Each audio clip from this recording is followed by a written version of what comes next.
It was a Saturday afternoon in the summer of 1927. The place was Shibe Park, Philadelphia. There were 35,000 excited baseball fans in the stands, all booing one man. Bob Grove, who was probably one of the greatest left-handed pitchers of all time, had just struck Babe Ruth out on 3 pitched balls for the second consecutive time, and 2 runners were left stranded on base. As the great slugger returned to the bench amidst the wild and abusive jeering, he looked up into the stands with an unruffled smile, just as he had the first time he struck out, gave his cap a polite little tip, stepped down into the dugout, and calmly took his drink of water. In the 8th inning, his turn came up again. This time the situation was critical. The Athletics were leading the Yankees 3-1. The bases were loaded, and there were 2 out. It was up to the great Babe Ruth to win the game or lose it. As he selected his favorite bat and started toward the plate, the crowd rose in a body as if by signal. The excitement was tremendous. The crowd wanted Babe Ruth to strike out again. Lefty Grove rifled the first blazing fastball over the plate. Ruth swung and missed. The next pitch was good, and Ruth swung so hard and missed that he staggered and went down. There was a cloud of dust as the big guy sprawled on the ground. The crowd was going mad. The Babe got to his feet, brushed the dust off his trousers, and got set for the next pitch. Grove delivered the fastball. So fast, few of the fans even saw it. Babe swung again, but this time there was a crack like a rifle shot.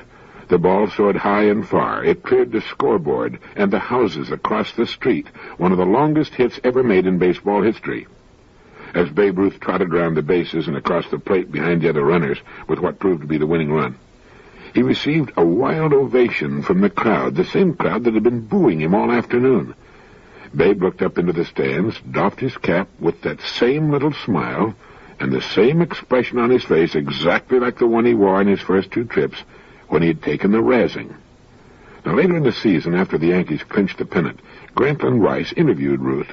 Babe, he asked, "What do you do when you get in a batting slump?" And Babe answered, "I just keep going up there and keep swinging at him. I know the old law of averages will hold good for me, the same as it does for anybody else, if I keep having my healthy swings. If I strike out 2 or 3 times in a game or fail to get a hit for a week, why should I worry? Let the pitchers worry. They're the guys who are going to suffer later on." Babe Ruth's unshakable faith in making the law of averages work for him enabled him to accept his bad breaks and failures with a smile. Now, this simple, common-sense philosophy had much to do with making him baseball's greatest showman, biggest box office attraction, and the highest-paid ball player of all time. He had his faults like the rest of us, but his faith in the law of averages made him great. Now, there's a lesson there for all of us. Babe Ruth hit 851 home runs, as we all know. He struck out 1,330 times. But we don't think about his failures, and neither did he.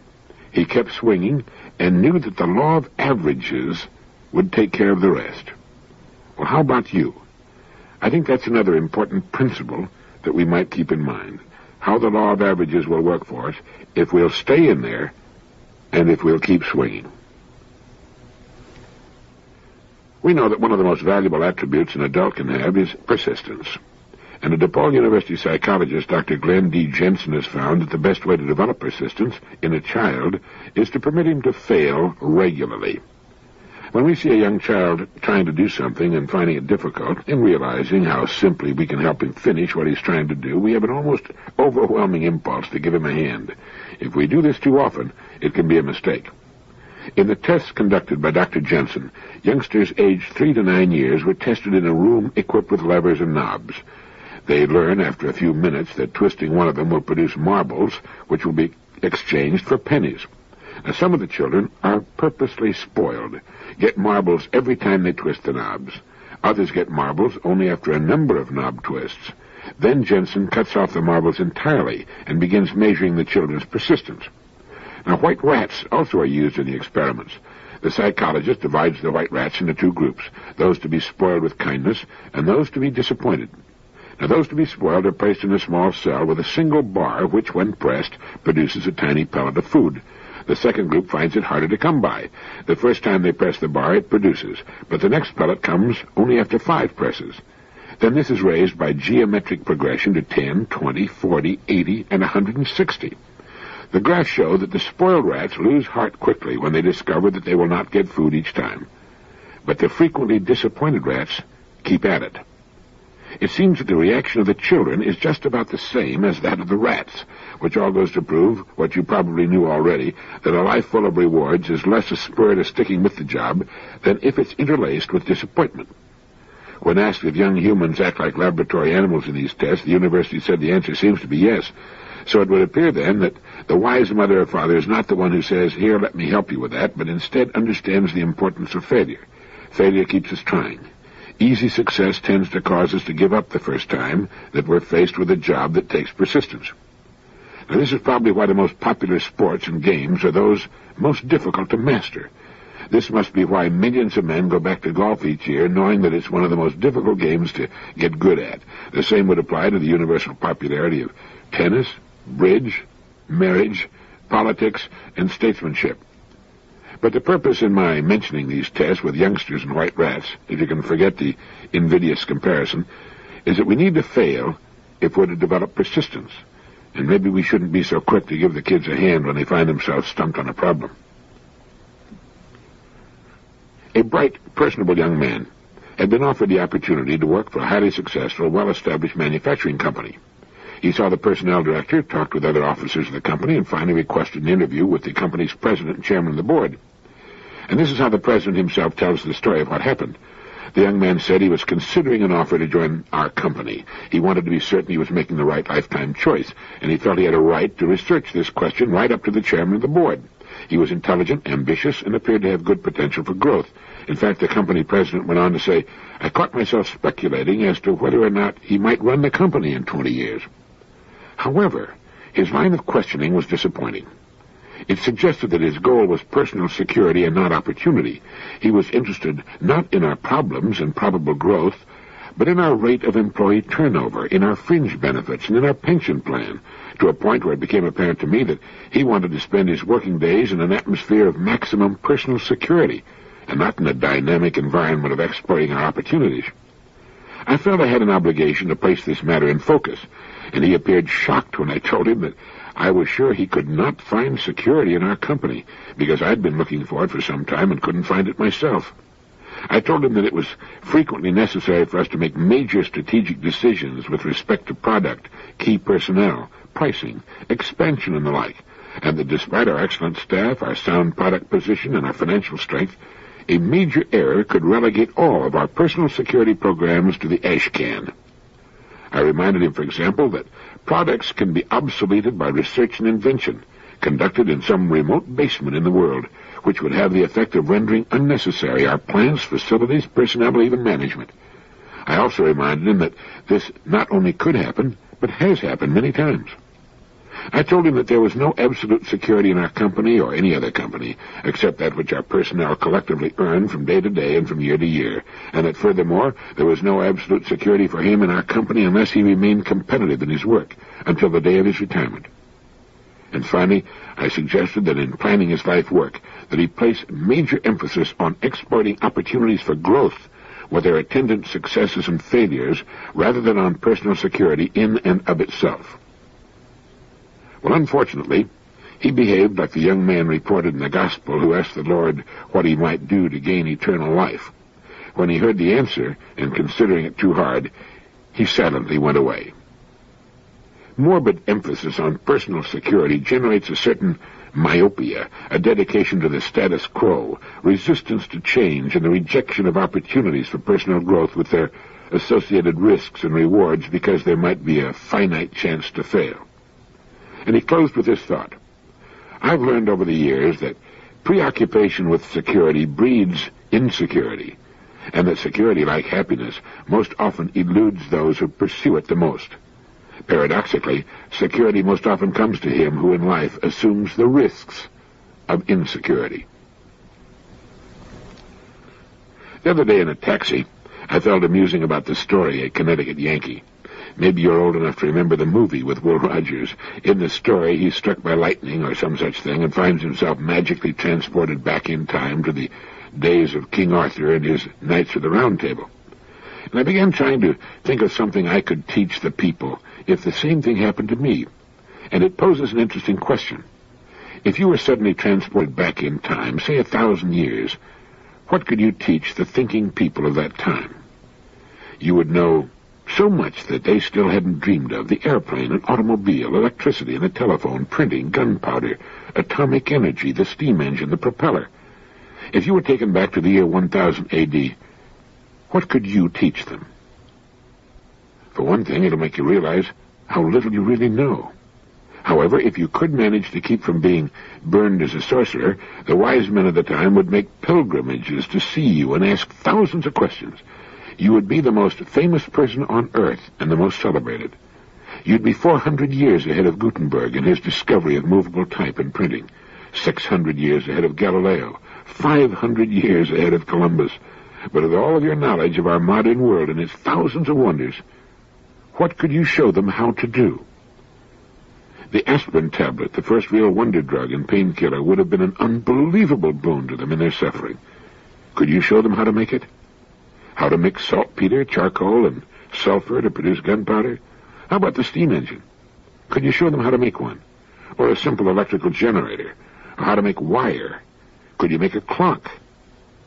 Or a still to refine kerosene and gasoline from crude oil?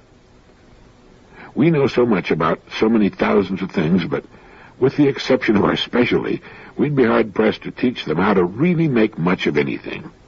Some of our scientists could, but it is said that there's not a man alive in the world today who could single-handedly put together an operating automobile starting from scratch. Now, this makes for a fascinating conversation. You can try it with your family at dinner. The kids will love it. It makes them realize how interdependent we are, that we couldn't do a thing without the help of thousands, millions of other people. Everything we have comes from other people. We didn't have to build our own home or make the family car or cut wood for the fire or haul water from the well or grow our own vegetables, raise our own chickens or livestock, or make our own clothes or furniture and cooking utensils, write and print our own books and newspapers, or even provide for our own entertainment. And the most interesting discussion can center around what we know enough about to teach to others if we should suddenly find ourselves without the help of our modern society, without modern medicine and dentistry, communication and transportation, educational facilities and modern utilities.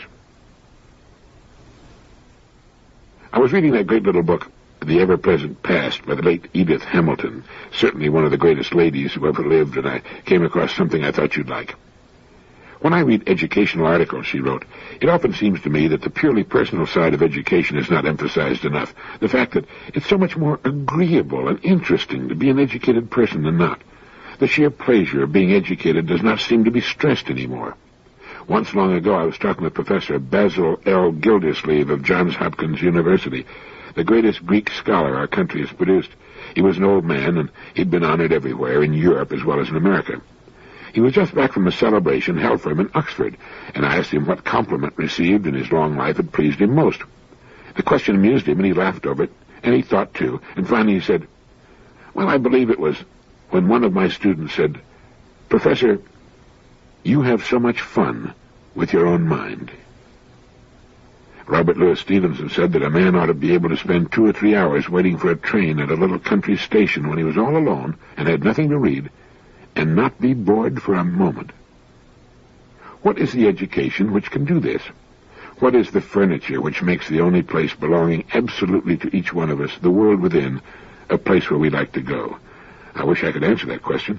I wish I could produce a perfect decorator's design warranted to make any interior lovely and interesting and stimulating, but even if I could, sooner or later we would certainly try different designs.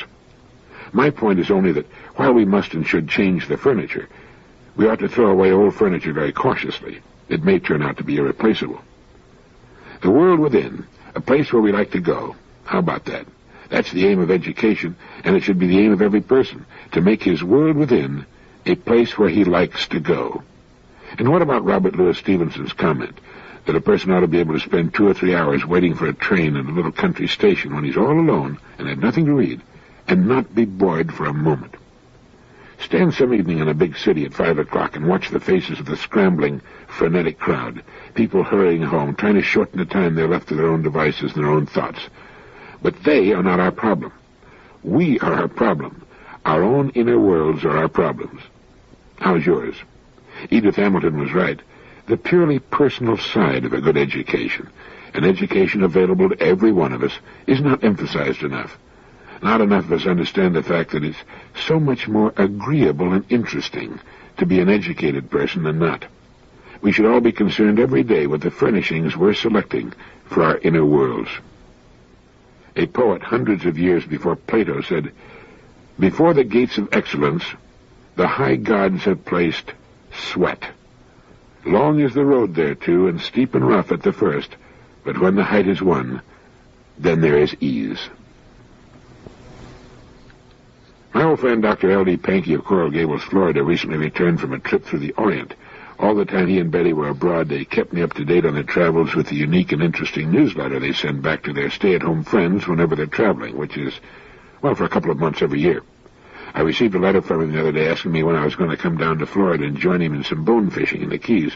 In answering his letter, I remembered something that had happened in his office many years ago that had made a deep impression on me. I was looking at a picture of one of the classes that he conducts each year for men of his profession from all over the world.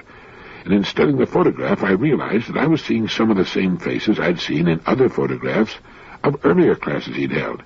So I said, "I noticed many of the same people took your course this year who took it a year ago. What did you teach this year that you didn't teach last year?" And his reply surprised me. He said, "Nothing. I teach the same thing every year, not only in this country but abroad as well. Oh, I add to it each year as I learn new things, but basically it's the same course every year." Well, I was amazed. "Do you mean you teach the same things to the same people all over again?" "That's right," he answered. And seeing my surprise, he laughed and asked me a question that stopped me completely. He said, "When you find your golf game isn't as good as you'd like it to be, or suddenly find the ball isn't going where you want it to go, and you can't put your finger on what's wrong, what do you do?"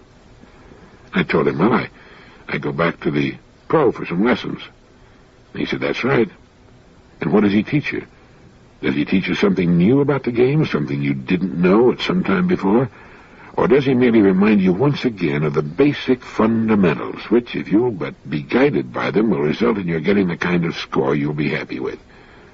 Well, he had me, and it made me remember the old saying that we need reminding as much as we need educating. That's why these principles are so important. It applies to becoming good at anything.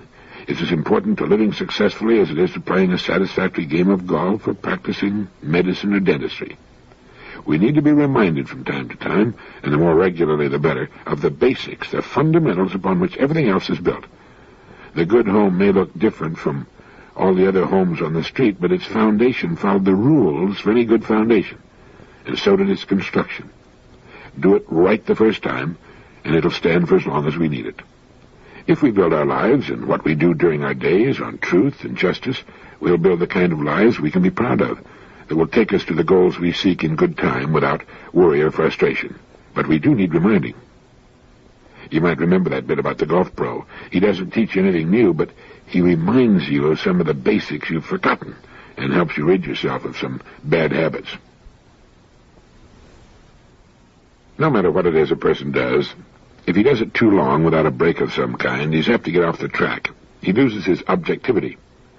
Experts in various fields have been in them so long they forget what they're trying to do. This is why the book written by the learned professor is often written to win the approval of other learned professors.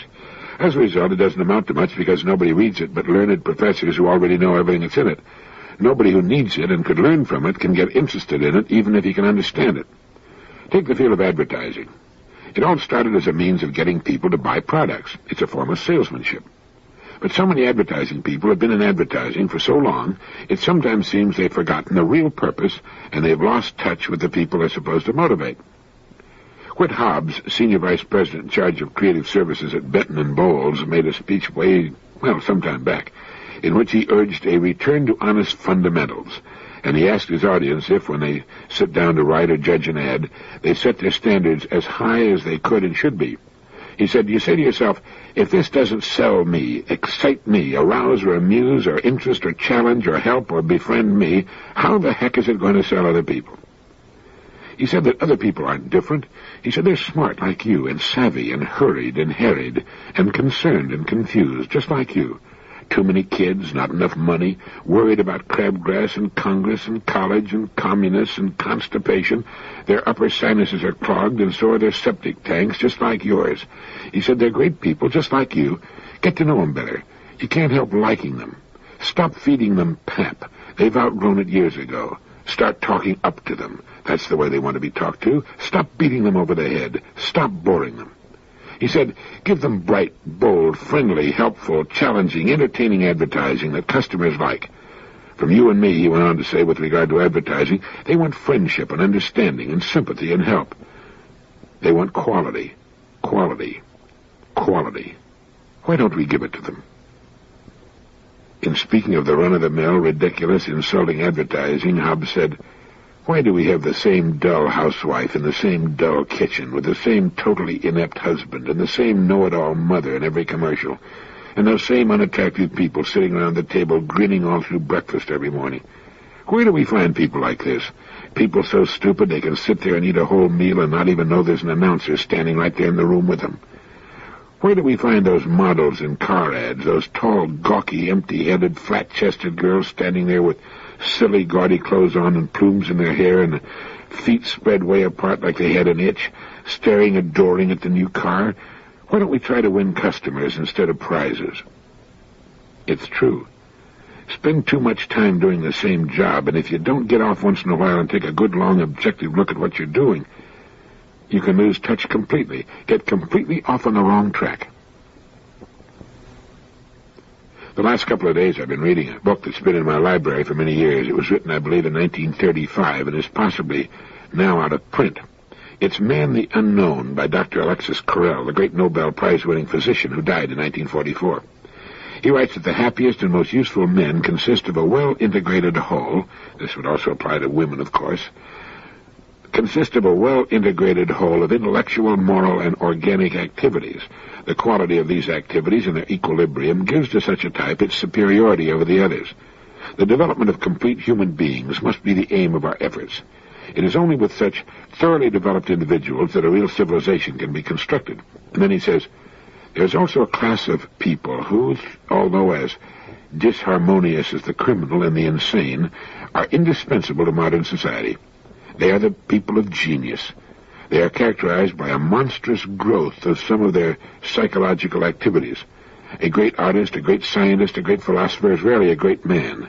He is generally a man of common type, with one side overdeveloped. Genius can be compared to a tumor growing upon a normal organism. And these ill-balanced beings are often unhappy, but they give to the entire community the benefit of their mighty impulses. Their disharmony results in the progress of civilization. Humanity has never gained anything from the efforts of the crowd. It is driven onward by the passion of a few abnormal individuals, by the flame of their intelligence, by their ideal of science, of charity, and of beauty. Interesting thought, isn't it? The happiest and most useful people consist of a well-integrated whole. These are those beautifully balanced people with good or even fine minds, great interests in a wide variety of pursuits, who are, as a result, seldom bored, seldom depressed. They look out toward the world and its infinite variety of interesting and exciting ideas and events. They seldom look inward upon themselves, but when they do, they're quite happy with what they find. Now, this is not to say that the well-balanced person cannot be a genius. Many are. Dr. Carrel's men of genius, characterized by a monstrous growth of some overpowering and consuming and, as a result, overbalancing talent, are more than just geniuses. He's writing about the great artists, the great scientists, and the great philosophers who appear on the world stage so rarely. In these people, it seems that all the strength-giving alloys have been withheld, leaving only the rare and pure single metal of their makeup. And while they shine like the rare stars they are because of their purity, they suffer terribly from their lack of wholeness. Whenever they step off the one substance that gives meaning to their lives, they must fall into the chasm caused by their lack of footing in every other direction. But while I'm sure they suffer, they must also know a corresponding joy and elation at times, far above anything enjoyed by their well-balanced and generally happier brothers. And they do drive humanity onward. The development of complete human beings must be the aim of our efforts, and a good place to begin is with ourselves. And it's good to go back sometimes to the old books in our old libraries. Mr. Frederick C. Decker, publisher of Printers, Inc., gave some wonderful advice in his fine magazine some time back to all of us who are engaged in business, to all humans, in fact, who work. It appeared in his editorial called A Publisher's View and was titled, Why Are You in Business? And it goes like this. If someone abruptly asks you, why is your company in business, what would you say, and how long would it take you to say it? Unless you're different from many people I know, your first reaction to such a question is apt to be a near total loss of words, and your second one is just as apt to be a series of attempted answers that you will reject one by one as either wholly inadequate or so involved that you'll want to withdraw them until you can sharpen them up. If you don't believe this, assume I'm asking you right now why your company is in business, and then sit back and see how fast you can produce an answer with which you're thoroughly satisfied. A marketing manager and his agency account executive got together just the other day to see if they could agree on some basic approaches to their next year's advertising campaigns. After several hours of putting a lot of divergent ideas on the table, they suddenly realized they had no simple, common base from which to start. Then the marketing manager said, "What is my company really trying to do in this world?" A good many hours later, they had an answer they were both sure was right, and they had boiled it down into easily understandable words. And now, they tell me, they're off and running with more ideas for next year than they know what to do with. For the first time, they both have a clear idea of what they basically have to sell. The bigger and more diverse your company becomes, the tougher it is to remember that once upon a time it had a very simple reason for going into business. Yet that simple reason is the cornerstone of its growth and success, and the bigger your company is today, the sounder that reason undoubtedly was. Thus, there really isn't any substitute for making sure you know why your company is in business. And once you do know and have clarified your thinking so you can tell anybody why, you'll be pleasantly surprised how much easier it is to advertise your company's products, convincingly and well. Why is your company in business? If you're sure you know and can say why clearly and memorably, sit right down and write an advertisement for any product your company makes. I almost guarantee you'll be very pleased with the results. Thank you, Mr. Decker. Well said as usual. You know, this is really all we need from time to time. A reminder to turn to basic fundamentals, to our beginnings. Think how clean and stripped of absurdity and circumlocution this kind of thinking could make the ads we see and hear. Think how honestly this sort of thinking could cause the ad to strike the eye and the ear. I think Mr. Decker's editorial should be tacked to the wall over the desk of every copywriter and probably every company president. You know, Emerson said one time, they use the superlative of grammar, most perfect, most exquisite, most horrible, not perceiving that superlatives are diminutives and weaken, that the positive is the sinew of speech, the superlative, the fat. This morning in a taxi on my way to the office, I experienced a curious sensation. For no particular reason, I saw myself in the great city in which I live in relation to future time. As the skyscraper in which I have my offices came into view, I pictured its location 5,000 years from now, after the entire city will have been torn down and rebuilt, perhaps 50 times or more. I saw myself and the teeming thousands on the street as ancients living in a distant and barbaric past, as we will appear in the ancient history books, if they still use books 5,000 years from now. I saw us as we are today, as the ancient Greeks and Romans and Egyptians must have seen themselves just a short 2,000 or so years ago. Surely the Egyptians of 5,000 years ago felt that their society had reached its virtual peak. The Great Pyramid of Cheops was built more than 2,500 years before the birth of Christ.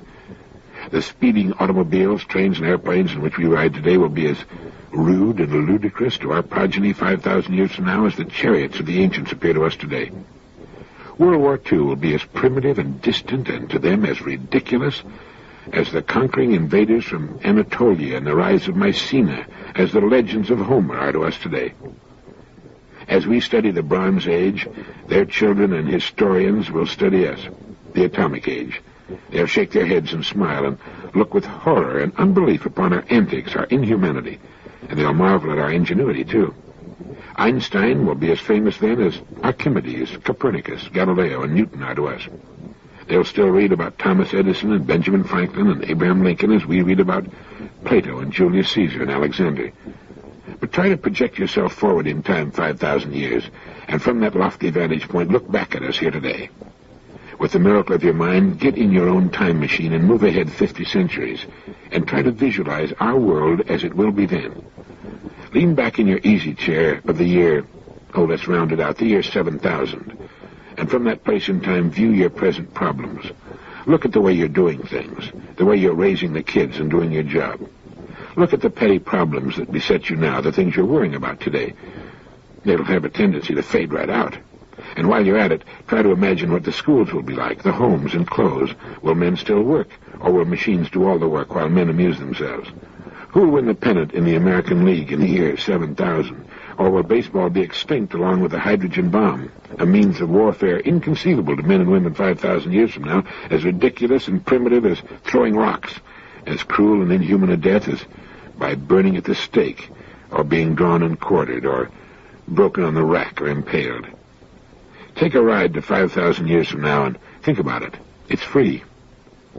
By getting 5,000 years ahead of your present problems, they have a way of shrinking in size, don't they? You might also get some good money-making ideas.